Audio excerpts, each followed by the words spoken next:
what they call respect. I agree with that.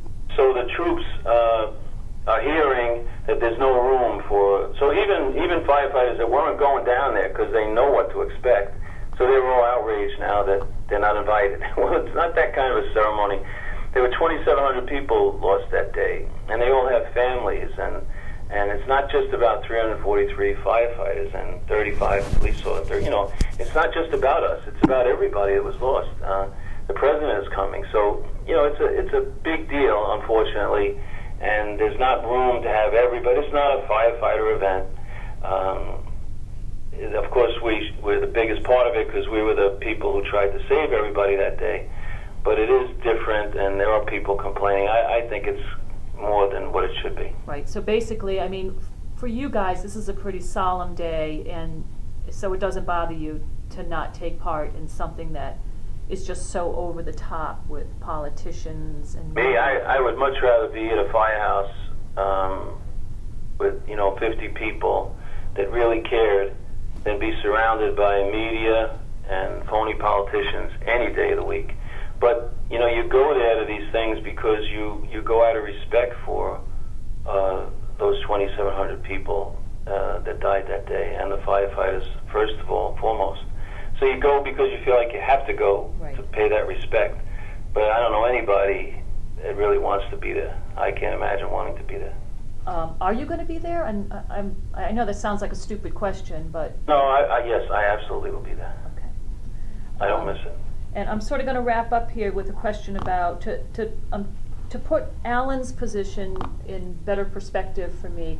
How big is the foundation board, and do you have other folks from what I consider local fire departments who serve on it? Alan is the only, I think, the only person from the corporate side that is also a volunteer. He's kind of like fills both of those roles. Most of the other folks that love the department, but I don't think they love it as much as he does on an operational piece where he is actively involved.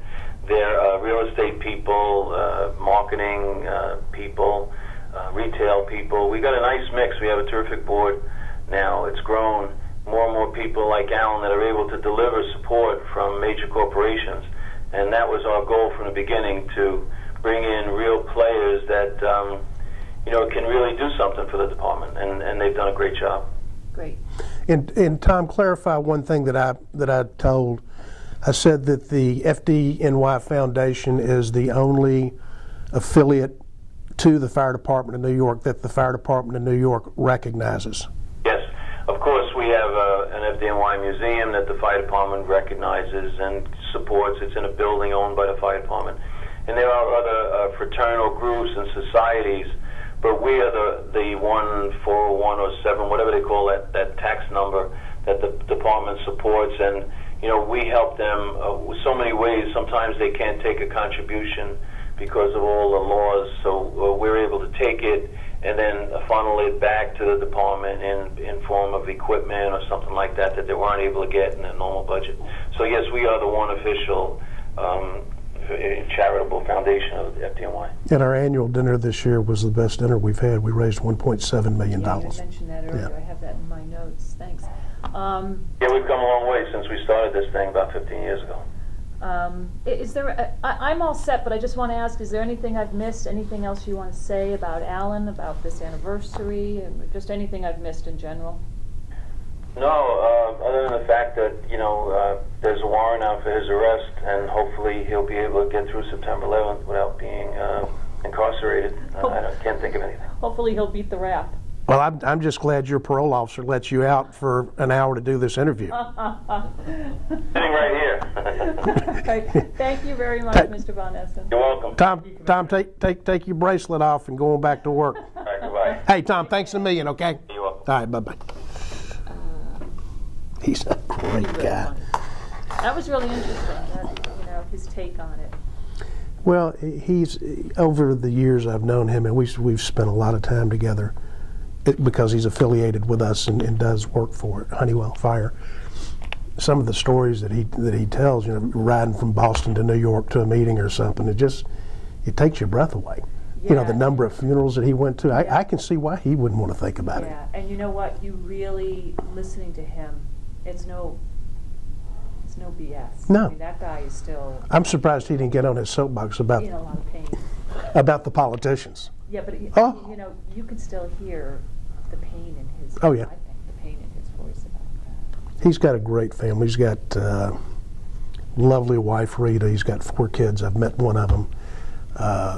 A network of grandkids that are just the apple of his eye. In fact, we'll be sitting at dinner in Baltimore, Philadelphia, or somewhere, you know, and he'll say, read this, and like his little 10-year-old granddaughter will send him a text. I think you're the greatest granddad in the world. I love you, that type of thing. And I always go back and say, well, it's apparent that she doesn't know me because I'm the greatest. Right. So how often do you see each other? Oh, probably 10 to 12 times a year. We were supposed to have lunch yesterday. There was a function at the fire department museum at 5 o'clock yesterday, and I was going to go down and have lunch with him. They were basically showing the new book that they've come out with. In fact, I'll get y'all a copy. That's the official book.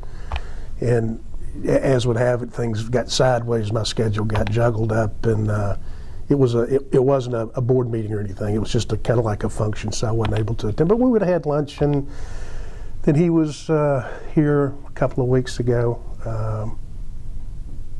Yeah, probably 10, 12 times a year. We do a lot of product rollouts to the electrical and engineering community, and he goes to a lot of those, which I attend a lot of them too, because a lot of our customers are there, so we get to connect quite frequently. And tell me again, just because it was coming at me kind of fast in the beginning, what his relationship is with Honeywell. Is he a consultant? I don't like to use the word consultant. He is, what's another word you could use in consultant? Tell me what he does. He basically is a spokesman for our emergency communications. So he is paid by my company as a spokesman for the emergency communications. Products to various groups. Correct. In fact, I will get a couple of things for you.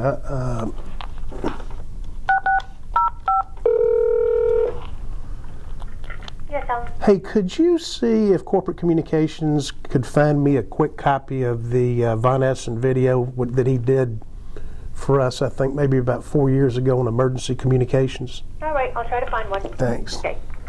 So now, are you going into New York for the anniversary?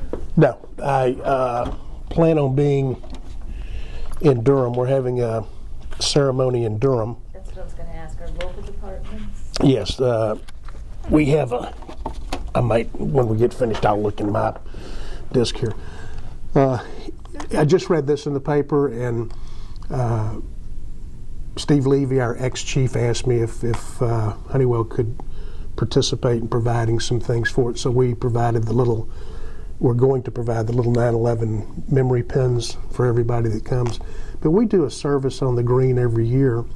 And we take, our department takes our trucks in, and a good number of our contingent is there. So we'll do the same to support what they're doing on the 11th. It was just in the Town Times. It's at 6 p.m. Okay. Right, because I'm actually going to be down south. I'm dealing with my 84-year-old parents. God bless them. You know, they're really having a tough time. So this is my 10 days to go down, and I've kind of altered my trip to make sure I get back here by 6 o'clock. And is your ceremony on the 11th? Yes. Okay. On the Town Green. On the town green. Will you do anything for the bell ringing in the morning, or is that just kind of ceremonial? I think that's, I read that to be that it's just kind of the ceremonial thing. I don't think the gathering that we do every year is at 6 p.m. is what I read in the paper. I think they're going to ring the church bell at the Methodist Church. I think so. Maybe all the few of the churches. Oh, are they? Okay. Why in New York are they doing this on the 10th? They're What's doing their ceremony is on the 10th, right? No, the ceremony's on the 11th. It is on the 11th. Yeah. The thing they're inviting me to go to is St. Patrick's Cathedral on the 10th. I think. Okay. Yeah, I was invited to that too. Yeah. You But were. I'll be in Were transit you coming back invited up. to the ceremony? I'll support it from my town, from my department. Okay. All right. I'm set. Good. I'm going to give some